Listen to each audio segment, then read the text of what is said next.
Never make your home in a place. Make a home for yourself inside your own head. You'll find what you need to furnish it. Memory, friends you can trust, love of learning, and other such things. That way, it will go with you wherever your journey. Tad Williams from Stone of Farewell. Hello once again, I'm Don Jackson. We're at the start of a new year. One journey ends and another begins. It is said that a journey of 1,000 miles begins with something as seemingly insignificant as one step. Let's take that step together while we listen to the heartbeat of the internet.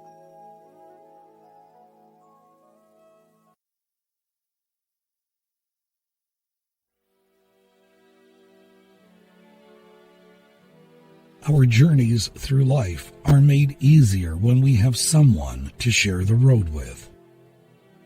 When two people are on a journey, there will be miles when they will fall silent, but that doesn't mean they shouldn't be traveling together.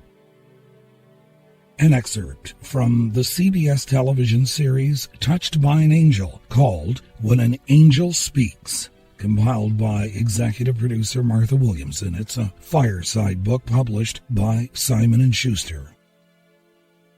This is something called Pleasure and Sorrow. It was written by Robert Browning Hamilton, and it proves the point from that script in Touched by an Angel. I walked a mile with pleasure.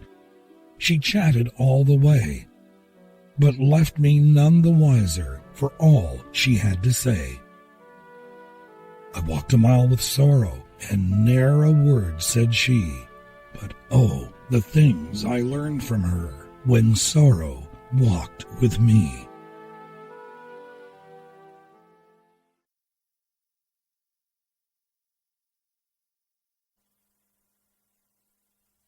This is a poem by Louis Untermeyer, written in 1965 and featured in the September 1965 issue of McCall's. It's called The Pathfinder. What path to choose? Follow your heart. Whatever else may be, follow your heart. The journey may be wild and long, but follow, trustful as a child holding its mother's hand along some strange and darkening road where shadows shift and change. Hold fast. Forbear to question, but obey. The heart, the true pathfinder, knows the way. The road can either symbolize the beginning of a new journey or the end of an old one. What matters is the person who is along by your side.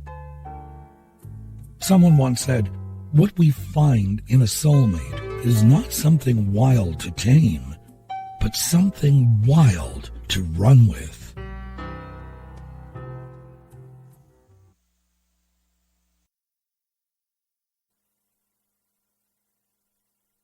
Paul McCartney and Friends. That song reminded me of this Shakespeare quote, "Journeys end in lovers' meeting." Martin Buxbaum, in Table Talk, wrote, "A chicken-hearted knight had to go on a long journey, so he tried to anticipate all problems. He carried a sword and armor in case he met someone unfriendly, a large jar of ointment for sunburn and poison ivy, an axe for chopping firewood, a tent, blankets, pots and pans, and oats for his horse. He rode off, clanking, gurgling, thudding, and tinkling. He was a moving junk pile. When he was halfway across a dilapidated bridge, the boards gave way, and he and his horse fell into the river and drowned. He had forgotten to pack a life preserver. The moral of the story is that when we overburden ourselves with the anticipation of trouble, fate is laughing her head off. She can provide us with troubles we could never foresee in our wildest dreams. I believe that he who travels with faith travels lightest and safest.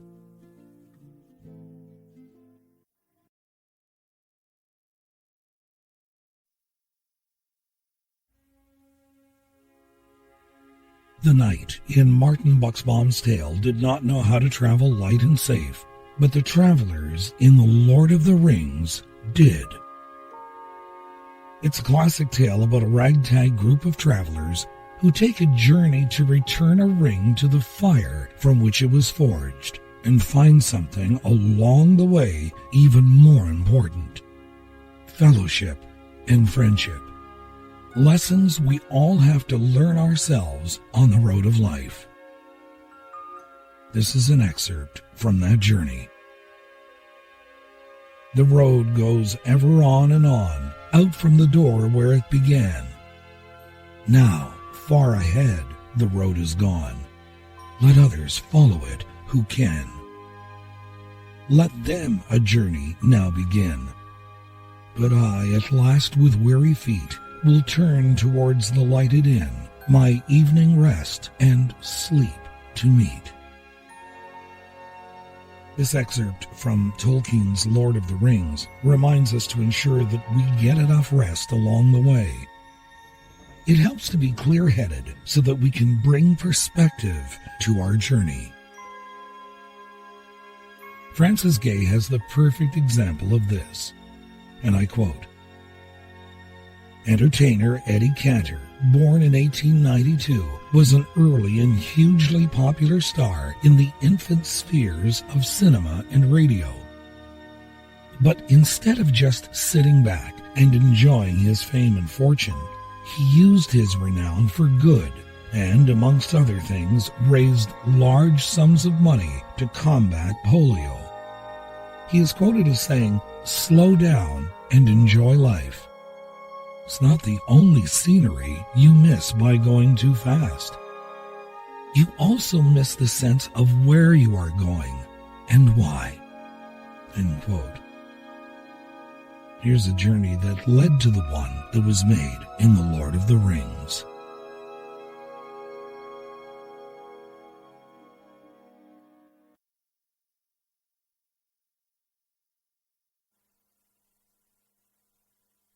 The poet Iris Heselton wrote this and had it included in the 2015 Friendship book of Francis Gay. "We started on the journey with wonder at the world. We skipped along with heads held high, our flag of hope unfurled. Enthusiasm filled our days as optimism grew. We had so many plans and dreams. Did some of them come true? But then our path grew steep and rough, and clouds obscured the sun. As problems raised their worried heads, we lost our sense of fun.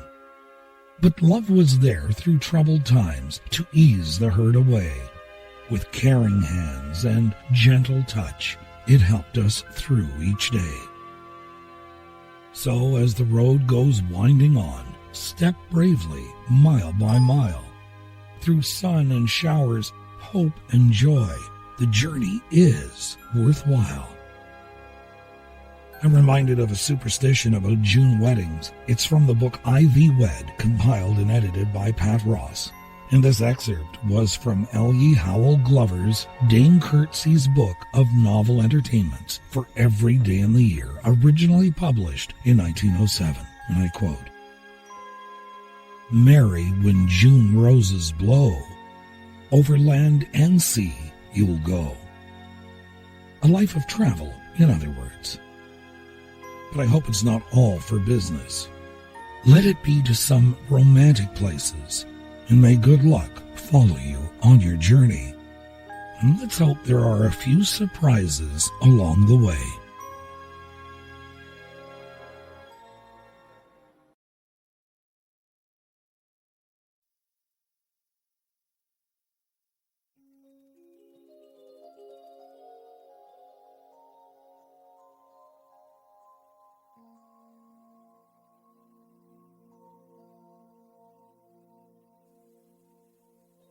I like this excerpt from the writing of Francis Gay.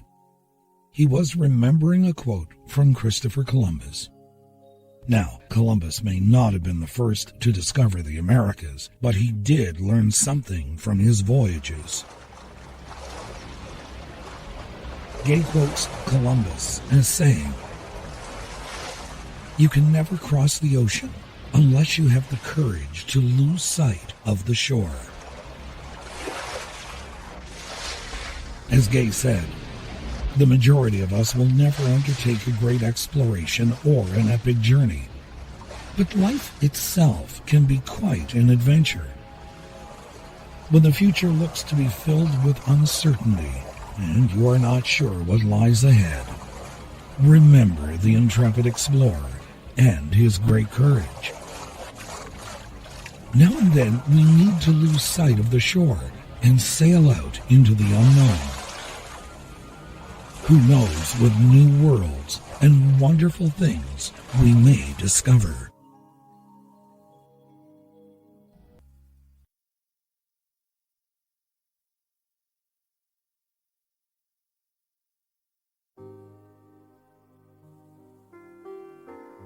"I think you are a bad man," said Dorothy.